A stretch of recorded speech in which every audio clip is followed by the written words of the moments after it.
नमो भगवते तस्मै कृष्णायाद्भुतकर्मणे रूपनाम विवेदेन जगत्कीर्तियो यतः सच्चिदानन्दरूपाय विश्वोत्पत्त्यादिहेतवे तापत्रयविनाशाय श्री कृष्णाय वयं नुमः। श्रीमद्भागवत महापुराण तृतीय स्कंद 22वां अध्याय। देवहूति के साथ कर्दम प्रजापति का विवाह।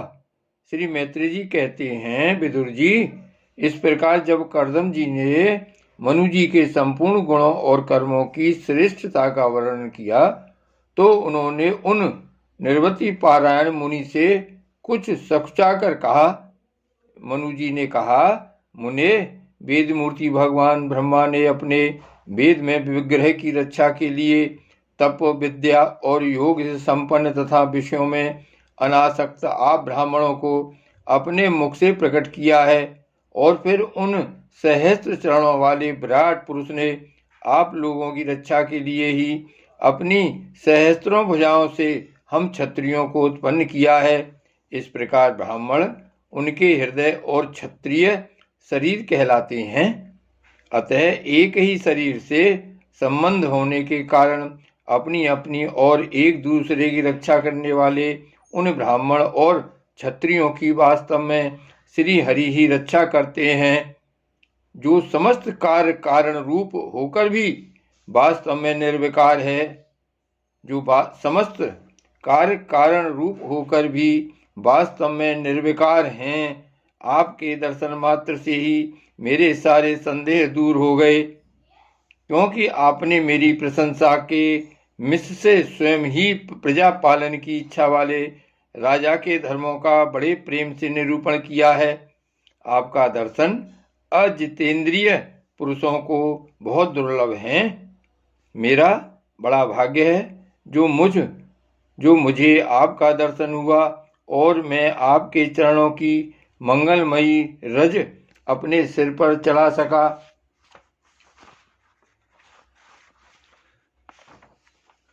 मेरे भाग्योदय से ही आपने मुझे राजधर्मों की शिक्षा देकर मुझ पर महान अनुग्रह किया है और मैंने भी शुभ प्रारब्ध का उदय होने से ही आपकी पवित्र वाणी कान खोलकर सुनी है।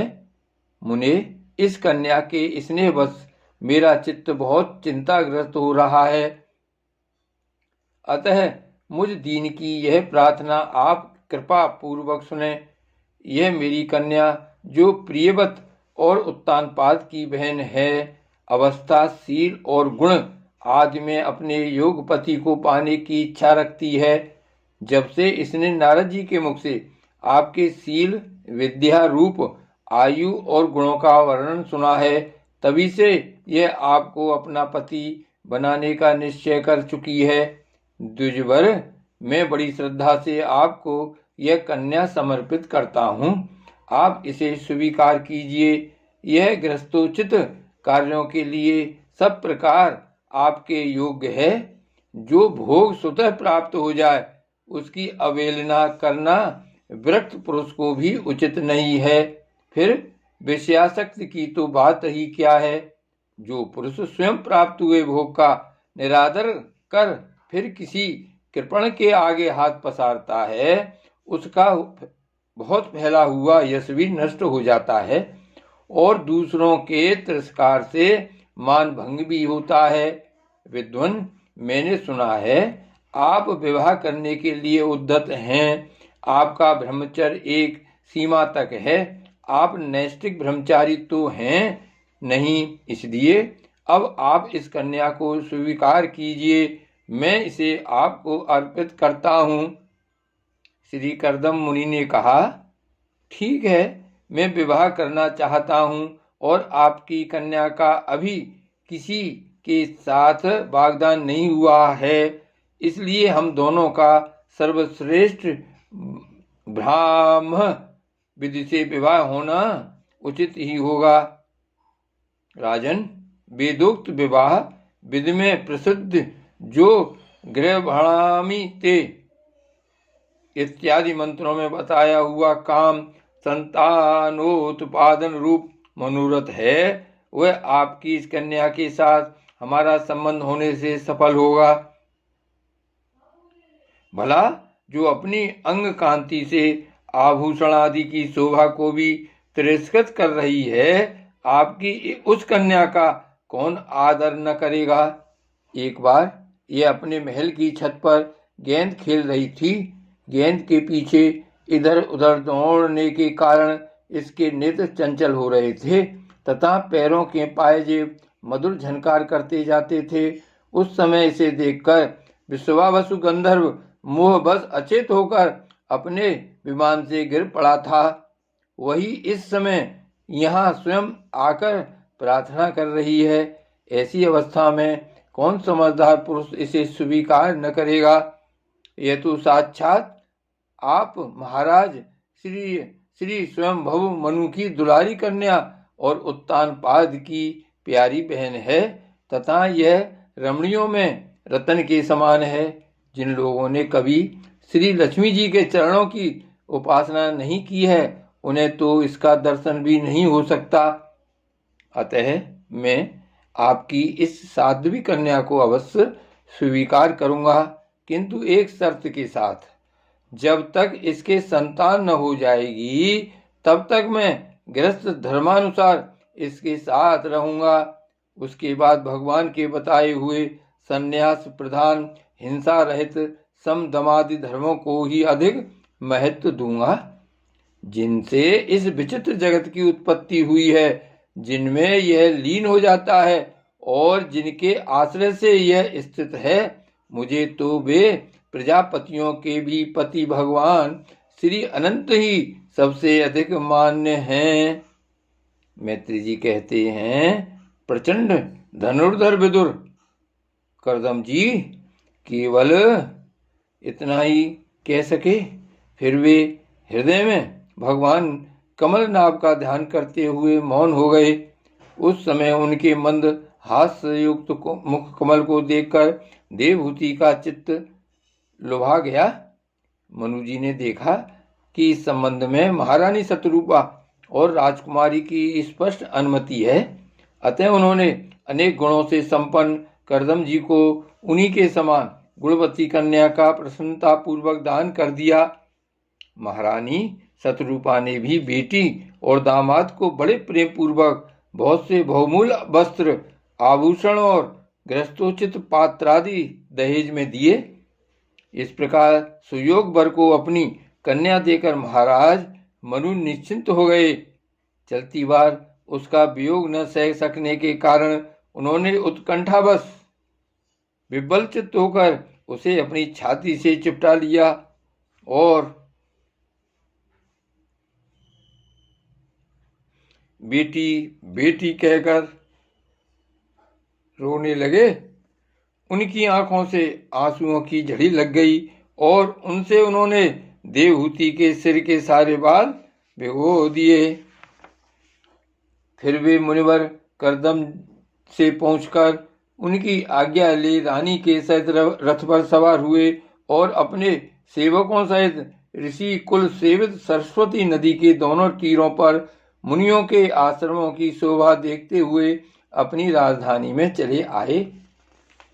जब ब्रह्मावर्त की प्रजा को यह समाचार मिला कि उसके स्वामी आ रहे हैं, तब वह अत्यंत आनंदित होकर स्तुति गीत एवं बाजे गाजे के साथ अगवानी करने के लिए ब्रह्मावर्त की राजधानी से बाहर आईं।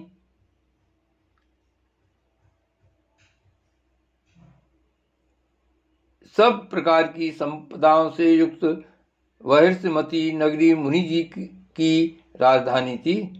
सब प्रकार की संपदाओं से युक्त वहर्षमती नगरी मनु जी की राजधानी थी, जहाँ पृथ्वी को रसातल से ले आने के पश्चात शरीर कांपते समय श्री बराह भगवान के रोम झड़कर गिरे थे। वे रोम ही निरंतर हरे भरे रहने वाले कुश और काश हुए, जिनके द्वारा मुनियों ने यज्ञ में विघ्न डालने वाले दैत्यों का तिरस्कार कर भगवान यज्ञ पुरुष की यज्ञों द्वारा आराधना की है। महाराज मनु ने भी श्री बराह भगवान से भूमि रूप निवास स्थान प्राप्त होने पर इसी स्थान में कुश और काश की वहर चटाई बिछाकर श्री यज्ञ भगवान की पूजा की थी।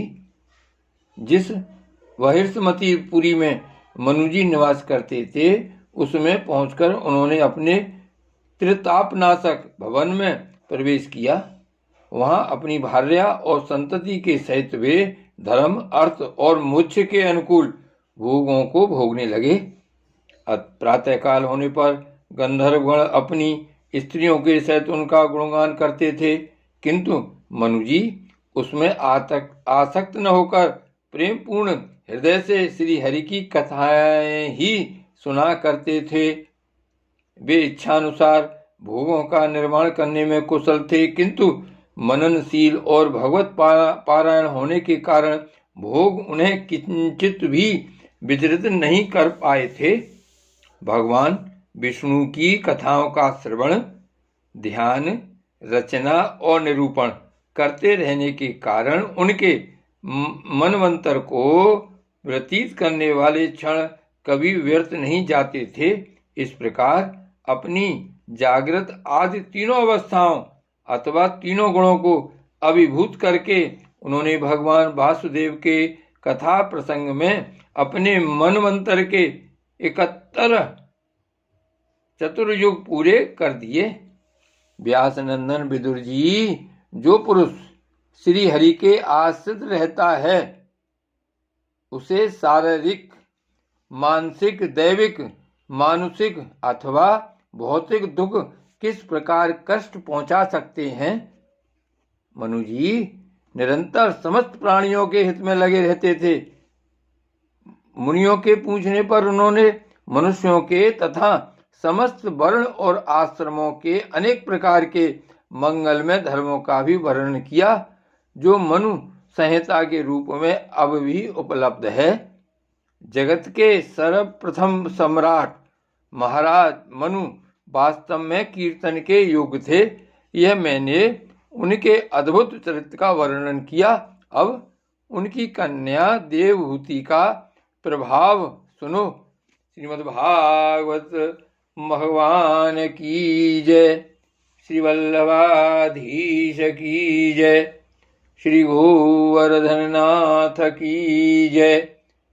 श्याम स्वरूप श्री यमुने महारानी की जय। श्री गोकुलनाथ की जय। जय जय श्री गोकुलेश, जय जय श्री गोकुलेश।